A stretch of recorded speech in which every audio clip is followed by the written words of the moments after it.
오늘 아침에 우리에게 주시는 하나님의 은혜의 말씀은 아모스서 3장 9절에서 15절까지의 말씀입니다. 아모스서 3장 9절에서 15절까지의 말씀 다 같이 합독하도록 하겠습니다. 아스돗의 공들과 애굽 땅 공들에 광포하여 이르기를 너희는 사마리아 산들에 모여 그 성중에서 얼마나 큰 요란함과 학대함이 있나 보라 하라. 자기 궁궐에서 포악과 겁탈을 쌓는 자들이 바른 일 행할 줄을 모르느니라. 이는 여호와의 말씀이니라. 그러므로 주 여호와께서 가라사대 이 땅 사면에 대적이 있어 내 힘을 쇠하게 하며 내 궁궐을 약탈하리라. 여호와께서 가라사대 목자가 사자 입에서 양의 두 다리나 귀 조각을 건지는과 같이 사마리아에서 침상 모퉁이에나 걸상의 비단 방석에 앉은 이스라엘 자손이 건져냄을 얻으리라. 주 여호와 만군의 하나님이 가라사대 너희는 듣고 야곱의 족속에게 증거하라. 내가 이스라엘의 모든 죄를 보응하는 날에 베델의 단들을 벌하며 그 단 횃불들을 꺾어 땅에 떨어뜨리고 겨울궁과 여름궁을 치리니 상하궁들이 파멸되며 큰 궁들이 결단나리라. 이는 여호와의 말씀이니라. 아멘. 아모스 선지자가 그 아모스서 2장 6절에서부터 그 이스라엘에 대한 심판을 예고하고 있고 이스라엘이 심판받게 되는 그 죄악들을 나열하고 있습니다.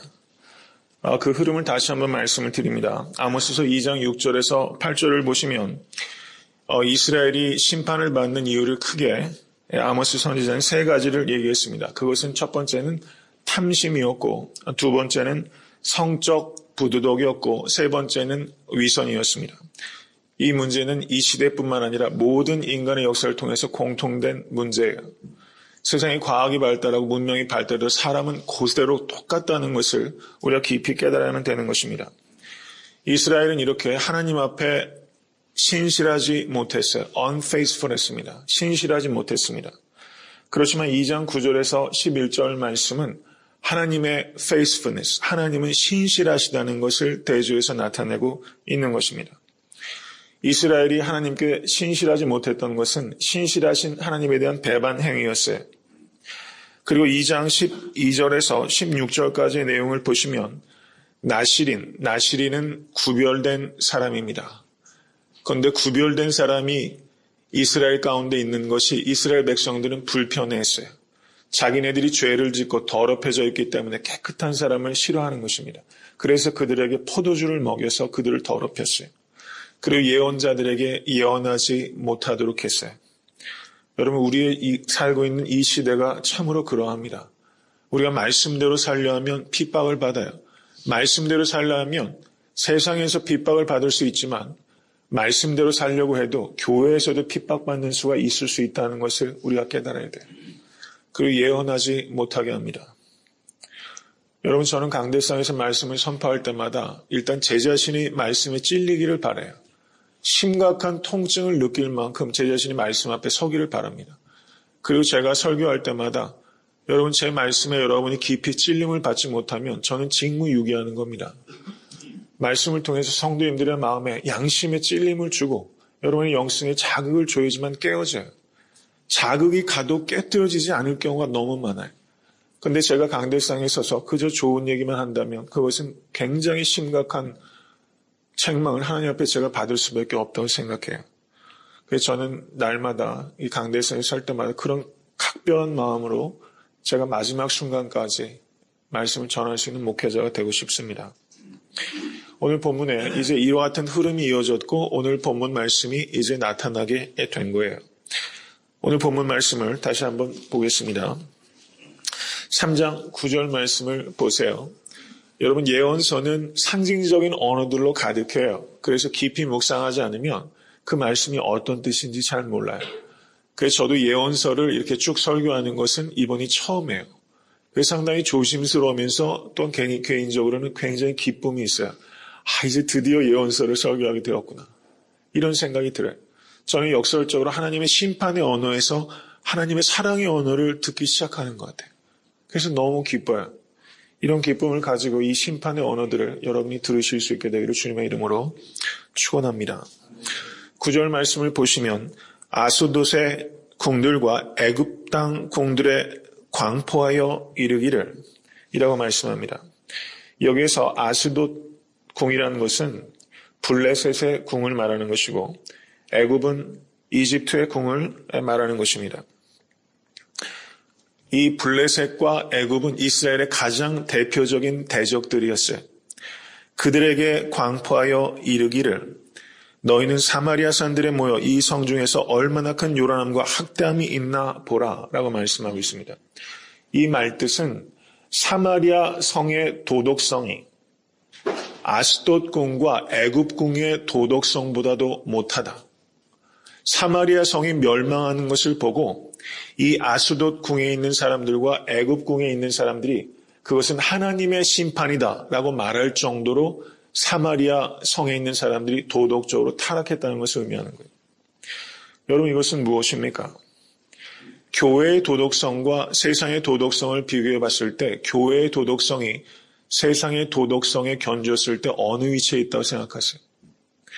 교회의 도덕성이 세상의 도덕성보다 못할 때가 있다는 것을 우리는 냉정하게 봐야 됩니다. 오히려 세상 사람들이 지금 사마리아 성에 임한 이 심판이 하나님의 심판이라고 얘기할 정도의 이런 처참한 지경에 빠졌다는 것을 의미하는 거예요. 여러분, 교회에서, 한국 교회에서 계속 문제가 되는 게 이 세습의 문제예요. 한기총이라는 단체를 거쳐가신 전임 회장들이 그 교회들을 그 자식에게 물려주는 일들이 있었어요. 요즘 세상이 어떤 시대인데 그런 일이 벌어집니까? 그리고 사회 모든 언론이 그것을 추적하고 있는데 그런 일들을 버젓이 하고 있어요. 이런 일들은 어떤 의미에서 세상보다도 못한 일이라고 할 수 있습니다. 여러분, 교회 재정의 투명성이 있어야 돼요. 교회 재정의 투명성이 여러분 세상 앞에서 부끄러워서는 안 됩니다. 이런 부분들이 제가 단적인 예를 들은 것인데요. 세상의 도덕성과 교회의 도덕성을 비추어 봤을 때 오히려 교회의 도덕성이 부족한 부분들이라고 생각해요. 그 외에 많은 부분들이 있습니다. 저는 애타한테 섬기는 교회가 매우 윤리적인 교회가 되어야 된다고 믿습니다. 우린 윤리적이기 때문에 구원받은 것이 아니에요. 구원받았기 때문에 윤리적이어야 될 필요가 있는 것입니다. 그 뒤에 이어지는 말씀은 10절 말씀을 보십시오. 자기 궁궐에서 포학과 겁탈을 쌓는 자들이 바른 일 행할 줄을 모르느니라 라고 말씀하고 있습니다. 여기에서 포학은 성품의 실패를 말하는 것이고 겁탈은 행동의 실패를 말하는 거예요. 포학과 겁탈은 그것을 말하는 것입니다. 성품의 실패의 당연한 결과가 행동의 실패로 이어지게 되는 거예요. 여러분, 올 한 해 우리의 중요한 목표가 성품의 변화에 있을 수 있게 될 간절히 바랍니다. 여러분, 제 자신을 봐도 참 성품이 안 변해요. 왜 이렇게 성품이 안 변하는 소리 저도 꽤 오래 들었어요. 근데 제가 조금씩 변화받기 시작한 게 제가 뉴욕에서 부목사로 있을 때만 해도 제 성품 가지고 그렇게 심각하게 씨름하지 않았어요. 근데 담임 목회자로 작은 교회지만 제가 목회를 시작하면서 제 성품 가지고 씨름을 안 할 수가 없어요. 강대상에서 말씀을 전할 수가 없어요. 그러다 보니까 저는 목회자가 돼가지고 그게 저한테 얻는 제일 큰 유익인 것 같아요. 여하튼 저를 쳐서 죽이지 않으면 제가 이 앞에서 위선적인 말씀을 전할 수밖에 없는 것 같아요. 그렇기 때문에 씨름을 하게 되는 게 제가 목사로서 제일 큰 유익을 얻고 있다. 이런 생각이 들어요. 성도님들께서도 올 한 해 살아가시면서 성품의 변화를 받기 위해서 씨름하실 수 있게 주님의 간절히 축원합니다. 성품이 변하면 행동이 따라오게 되는 거예요. 포악한 성품이 죽으면 겁탈하는 그런 행동을 우리가 줄일 수 있게 되는 거예요. 여러분, 한 해가 성공적이었느냐 하는 것은 이런 관점에서 우리가 되돌아볼 수 있어야만 할 것입니다. 그 뒤에 내용을 보십시오. 그러므로 주 여호와께서 가라사대 이 땅 사면에 대적이 있어 내 힘을 쇠하게 하면 내 궁궐을 약탈하리라. 여호와께서 가라사대 목자가 사자 입에서 양의 2다리나 귀 조각을 건져냄과 같이 사마리아에서 침상 모퉁이에나 걸상의 비단 방석에 앉은 이스라엘 자손이 건져냄을 얻으리 입으리라 라고 말씀했어요. 여러분, 목자가 자신의 양이 사자에게 끌려갔어요. 사자에게 이 양이 다 입에 다 들어갔어요. 그래서 꺼낸 게 그저 다리 2쪽하고 귀 조각을 꺼냈어요. 양은 이미 어떻게 됐어요? 죽었어요. 이것은 이스라엘 백성이 지금 사방의 나라로부터 이스라엘 사마리아 북이스라엘이 멸망할 것이라는 거예요. 거기서 끄집어내는 것이 무엇입니까? 침상 모퉁이나 비단방석에 앉은 비단방석에 있는 걸상이라는 거예요. 그것만을 간신히 건져낼 것이다. 그런데 여기에서 왜 침상 모퉁이나 걸상을 얘기했습니까? 그건 이스라엘 백성이 그만큼 나태하고 타락했다는 것을 나타내는 거예요. 이 상징의 언어들을 우리가 잘 들어야만 되는 것입니다. 그 뒤에 이어지는 말씀은 13절 말씀을 보십시오. 주 여호와 만군의 하나님이 가라사대. 여러분, 하나님께서는 만군의 하나님이심을 믿으십니까? 네. 만군의 하나님이란 표현이 구약 성경에 23번 나타나고 있어요. 그런데 이 아모스서에 만군의 하나님이란 표현이 8번 나타나고 있습니다. 이것은 매우 중요한 표현이에요. 아모스는 하나님을 만군의 하나님이라고 고백하고 있어요. 그런데 제가 아모스서 서론에 만군의 하나님이라는 표현이 아모스서 7번 나온다고 제가 설교했던 것 같아요. 그걸 좀 수정합니다. 그건 잘못된 숫자였어요. 8번이요. 제가 카운트를 잘못했어요. 8번 나오는데 여기에서 하나님은 만군의 하나님이라는 고백은 하나님은 이스라엘 나라만의 하나님이 아니라는 뜻입니다. 하나님께서는 온 우주와 역사의 하나님이십니다. 믿으십니까? 우리가 믿는 하나님은 기독교인들만의 하나님이 아니에요. 모든 족속, 모든 나라, 모든 민족, 세대를 공틀어서 하나님은 창조와 구원의 하나님, 섭리 하나님이심을 믿으실 수 있게 간절히 바랍니다. 이것을 선포하는 거예요. 예수께서는 이스라엘만의 빛이 아니라 예수는 세상의 빛이십니다. 믿으십니까? 예수님은 생명의 빛이에요. 그것을 믿는 사람만이 그리스도인이에요.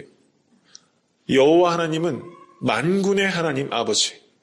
하나님께서는 온 우주와 역사를 다스리시는 하나님. 여러분, 그것을 믿으시면 이 가슴에 뜨거운 것이 올라올 거예요. 여러분, 그러면 우리의 삶의 모든 문제와 고난 속에서 우리는 만군의 하나님을 믿고 가는 하나님의 자녀예요. 그래서 넉넉하게 승리할 수 있게 되는 것입니다. 너희는 듣고라는 말은 여기에서 너희는 이방 나라들의 만군의 하나님은 이방 나라들을 통치하시고 명하시는 하나님이에요. 그리고 야곱의 족속에 이스라엘에 가서 증거하라라고 말하고 있다는 것입니다. 이스라엘에 대한 심판의 도구로 이방 나라들을 사용하고 계시는 만군의 하나님이시라는 거예요. 그리고 뭐라고 말합니까? 내가 이스라엘의 모든 죄를 보응하는 날에 베델의 단들을 벌하며 그 단에 뿔들을 꺾어 땅에 떨어뜨리고 겨울 궁과 여름 궁을 치리니 상하 궁들이 파멸되며 큰 궁들이 결단나리라. 이는 여호와의 말씀이니라. 무서운 말씀이에요.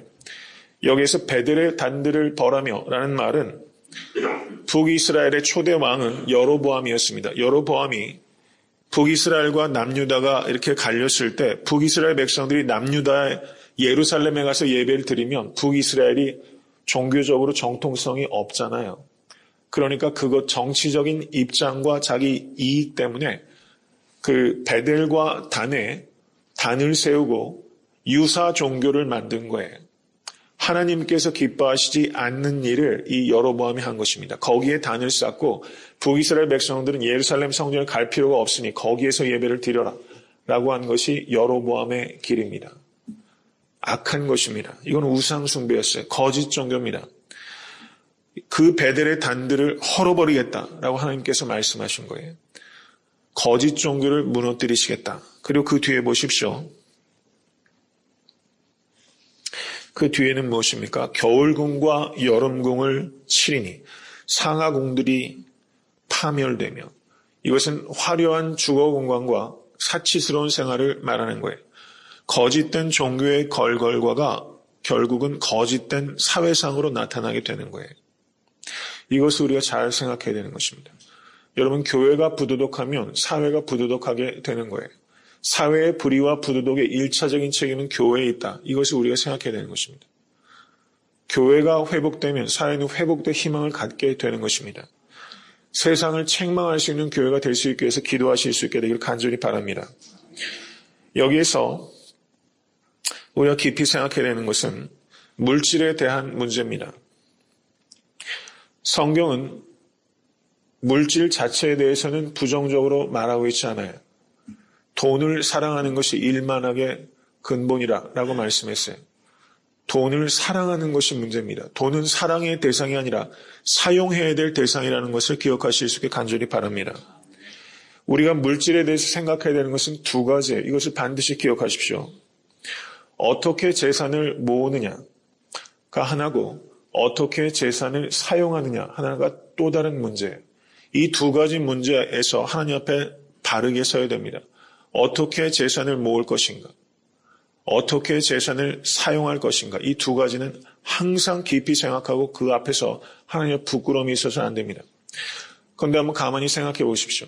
우리가 어떻게 재산을 모으느냐에 썼던 마음과 노력의 10분의 1이라도 내가 어떻게 재산을 사용할 것이냐를 생각해 보셨습니까? 우리는 항상 어떻게 재산을 모으냐에 우리의 모든 것들을 사실 올인하고 있어요. 정말 중요한 것은 어떻게 재산을 모으냐 하는 것이 아니라 어떻게 재산을 사용할 것인가에 대한 기도와 생각이에요.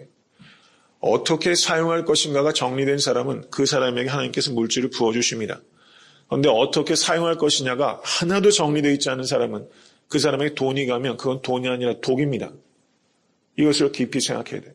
어떻게 재산을 사용할 것인가. 여기에 윤리적이고 책임성이 여기 있다고 우리는 생각해야 되는 것입니다. 저는 우리 사랑하는 성도들께서 재산을 바르게 잘 모으실 수 있게 되기를 바라요. 많은 분들이 경제적으로 어려움을 겪고 있어요. 목회자로서 마음 아프게 생각합니다. 기도하고 있습니다. 근데 우리 사랑하는 성도들께서 깨끗한 부자 될 수 있게 되기를 간절히 바라요. 그리고 하나님께 주신 그 부를 유통할 수 있는 성도 되실 수 있게 간절히 바랍니다. 어렵고 곤고한 성도와 이웃을 위해서 다소 버거울 만큼 그 물질을 사용하는 성도와 교회 될 수 있게 되기를 간절히 바랍니다. 이것을 교회에 적용을 한다면 우리는 이렇게 적용할 수 있어요. 교회가 어떻게 성장할 것인가, 그리고 교회가 얻게 된 성장을 어떻게 사용할 것인가, 이 두 가지를 반드시 생각해야 됩니다. 여러분, 제가 누누이 강조하는 바가 있어요. 반짝이는 게 다 금이 아닙니다. 교회가 외형적으로 성장하는 것이 하나님께서 기뻐하시는 부흥이 다 아닐 수 있다는 것을 우리가 생각해야 돼요. 우리는 사실은 성장보다 성숙을 생각해야 됩니다. 저는 애타한테 섬기는 교회 성숙을 위해서 기도합니다. 성장은 성숙의 자연스러운 결과예요. 그런데 성장은 하는데 성숙하지 못하면 그것은 교회의 힘이 아니라 교회의 짐이 됩니다. 성숙이 따라가지 못하는 질적인 변화가 없는 양적인 변화는 교회의 큰 짐이 돼요. 세상에 많은 큰 교회들이 바로 거기에 무너지고 있어요. 캘리포니아의 크리스탈 처치, 수정교회. 한때는 한국 교회가 얼마나 그 교회를 벤치마킹했습니까? 얼마나 배워가는지 몰라요. 지금 한국 교회들이 미국의 큰 대형 교회들을 굉장히 벤치마킹합니다. 따라가요. 그런데 저는 거기에 상당한 위험이 있다고 개인적으로 생각합니다. 우리가 생각하는 신앙을 가져야 돼요. 우리가 어떻게 성장했느냐에 대한 집중을 하게 되면 우리가 성숙을 잃어버리게 되고 그 성장이 교회에 큰 짐이 되고 사회에 누를 끼칠 경우가 너무나 많이 있다는 것을 우리 이미 많이 학습하고 있습니다. 저는 애타한테 섬기는 교회가 단연코 성숙에 집중할 수 있는 교회가 될 수 있게 간절히 바랍니다. 그러면 성장은 자연스럽게 따라와요. 성숙하면 하나님께서 우리가 그릇을 깨끗이 하는 거예요. 여러분께서 축복받을 만한 그릇이 먼저 되실 수 있게 간절히 바랍니다. 그럼 하나님께서 거기에 축복을 쏟아 부어주시는 것을 믿으세요. 이게 언약이에요. 이게 약속입니다. 우리에게 복은 무엇입니까? 우리가 깨끗한 사람이 되는 게 복이에요. 그리스도를 닮는 게 복입니다. 그러면 하나님께서 세상을 위해서 쓸 수 있도록 우리에게 모든 필요를 공급하세요. 그것을 믿으실 수 있게 간절히 바랍니다. 저는 애타한테 섬기는 교회가 제가 일전에 바보교회라고 말하면서 안디옥 교회에 대해서 제가 설교한 적이 있어요. 하나님께서 우리 교회를 참 사랑하시는구나라는 것을 저는 느끼고 있어요. 저희 교회가 성숙하고 성장하는 과정이 저희가 감당할 수 있을 만큼 조금씩 키워주고 계시는 게 기뻐요. 저는 어떤 의미에서는 조금 속도가 빠르다라고 생각이 들 정도예요. 여러분 겸비하실 수 있게 간절히 바랍니다. 이럴수록 우리가 유니티를 이루고 퓨리티를 이루고 제가 그래서 지난주에 설교한 이유가 그거였어요. 많은 성도님들이 새로 오고 계세요. 우리가 단연코 지켜야 될 목적은 사역의 목표는 올 한해 유니티입니다. 친구가 조화돼가지고 그리스도 안에서 한 형제가 되고 그리고 자기를 안 보이게 가리고 그리고 은사대로 자유롭게 쓰이고 하는 일에 우리의 사역의 목표를 둬야 될 거예요. 그리고 퓨리티입니다. 그런 부흥은 자연스럽게 따라오는 거예요. 그리고 애타한테 섬기는 교회가 작지만 강한 교회가 될 수 있습니다. 큰 교회도 못하는 일을 우리 애타한테 섬기는 교회는 해낼 수 있을 거예요. 저는 그런 교회를 꿈꿉니다. 크지만 허약한 교회가 아니라 작지만 강한 교회, 그리고 지역사회의 짐을 감당하는 교회, 그리고 지역사회의 어려운 교회들을 살피고 돕는 교회. 그래서 저는 선교를 작년에 저희가 처음 갔어요. 그리고 올해 저희가 선교를 가요. 개척교회에서 선교한다는 게 쉬운 일이 아니잖아요. 그래서 제가 이 어려운 개척교회 하신 목사님들을 만나면요, 선교를 굉장히 하고 싶어 하세요. 그래서 제가 자꾸 얘기해요. 그래서 혼자 감당하기 어려우시면 목사님 저희 한번 가보시지 않으시겠어요? 제가 권해요. 그래서 그 교회 선교의 물꼬가 좀 트일 수 있도록. 그래서 무엇인가 우리가 많이 힘이 부족하지만 우리가 어떤 정신을 분명하게 세워서 다른 교회와 목사님들을 격려하고 고무하고 하는 일들을 우리가 감당할 수 있게 되기를 간절히 바랍니다. 말씀을 맺습니다. 제가 누누이 강조하지만 교회가 버거울 정도로 감당해야 되는 것은 구제와 선교예요. 여러분, 다소 어려울 만큼 우리는 구제와 선교를 감당할 수 있는 교회가 될 수 있게 간절히 바랍니다. 앞으로 교회가 모든 면에서 자립하게 되면 여러분들이 정말 놀랄 만큼 우리 교회가 구제와 선교를 감당하는 교회가 될 거예요. 저는 성도님들께서 마음껏 헌신할 수 있는 깨끗한 틀을 만들고 싶습니다. 여러분, 그런 교회를 세워가는 일에 마음을 다 헌신하실 수 있게 되기를 주님의 이름으로 간절히 축원합니다.